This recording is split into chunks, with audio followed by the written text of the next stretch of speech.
Hello to all the HSC English Advanced students. This resource from the University of Sydney will help you learn about human experiences and the purpose of your prescribed texts. The individual's search for truth exposes the complexity of the human experience, emphasizing the importance of identity and self-expression, which may reveal inconsistencies in human behavior and motivations. 1984 by George Orwell shows the eradication of normality, exploring the importance of memory and exposing differences between individual and collective truth. Orwell warns of the evils of totalitarian governments as personal identity is silenced by the collective. Once More Onto the Beach, 2007, by Gabrielle Carey, is a discursive article which explores the shores of Cronulla, as Carey revisits the place of her youth, exemplifying the importance of facing the past in order to understand oneself and appreciate the influence on place on identity. Under an oppressive rule, inconsistencies in the human response exposes the tension between the individual and collective truth. When thinking about the party's control over the records of truth, Winston writes in his diary, "Freedom is the freedom to say 2 + 2 make 4. If that is granted, all else follows."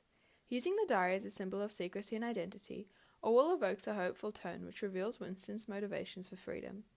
Furthermore, the maxim 2 + 2 make 4 highlights the importance of critical thought as Winston directly rejects the values of the party in pursuing a personal truth. After receiving a love note from Julia, Winston's mind is captivated. At the sight of the words "I love you," the desire to stay alive had welled up in him. Orwell's metaphor of desire welling up in Winston illustrates his need for human connection, symbolizing part 2 as the life of Winston's experience as he actualizes a rebellion. At the Ministry of Truth, while rectifying past records, Winston was not troubled by the fact that every word he murmured into speakwrite was a deliberate lie. He was anxious the forgery should be perfect. Through sinister connotations of deliberate lie contrasted with the word choice of perfect, Orwell emphasizes the paradox of Winston's character as despite his rebellion against the party, he finds pleasure in his job which facilitates the party's absolute power. Tension arises between the individual and collective truth as the assertion of identity challenges the power of a totalitarian regime. On a journey of understanding, memory acts as a transcending force through which the individual faces their truth and explores the connection between place and identity. After Carey's return to Cronulla Beach, she is prompted to reflect on how she listened as a Vietnam veteran was being interviewed about returning to the war scene. Carey's use of anecdotal memory, as well as the article's title serving as a literary allusion to Shakespeare's King Henry V, creates a lexical chain of war. Consequently, Carey draws a comparison between herself and a soldier as she exercises a freedom to learn about herself. She does this unintentionally by returning to the place of her childhood trauma, despite being fearful of it. This provides a contrast to Winston's experience as he is repressed by his society and not able to question and grow personally. Carey reflects on her past as she comes to understand that her memory prefers to recall the early tingling of her adolescent afternoon encounters, rather than the later terror of the darkened panelled van. Carey evokes an ominous tone through imagery of the darkened panelled van, as the juxtaposition of tingling and terror reveals how the experience of growing up evokes both excitement and fear.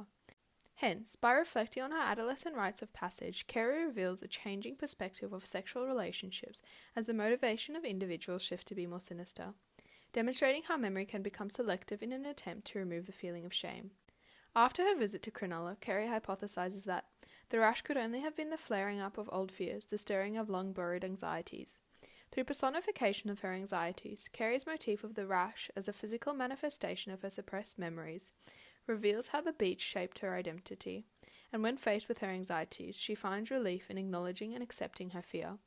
An individual's truth is shaped by the connection between place and identity, as memory facilitates a journey of enlightenment. In a futile assertion of identity, the individual truth is silenced by a rigid authority, exposing the control of the collective in eradicating critical thought. Whilst being stormed by the thought police, Winston's paperweight is smashed as he sees the fragment of coral, a tiny crinkle of pink, like a sugar rosebud from a cake, roll across the mat. Orwell uses the paperweight as a symbol of hope, and hence its destruction exemplifies the loss of hope as the party crushes Winston's illusions of rebellion. Word choice of fragment connoting insignificance emphasizes the complexity of the human experience, as Winston's view of the paperweight is inconsistent. It once held great importance, but is now viewed as irrelevant. In the Ministry of Love, O'Brien explains to Winston that he's there to cure him, to make him sane. We do not merely destroy our enemies, we change them. The motif of curing presents the paradox of curing an individual by destroying their identity, exemplifying Orwell's warning about the power of totalitarian governments. The party reverses the meaning of what Winston believes to be sane and insane, defining insanity as individuality and sanity as conformity.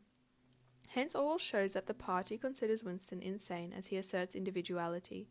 Consequently, part 3 of the novel represents the death of Winston as the party makes him sane by destroying his identity. However, Orwell reveals an inconsistency in Winston's behaviour as he fails to submit entirely to the party.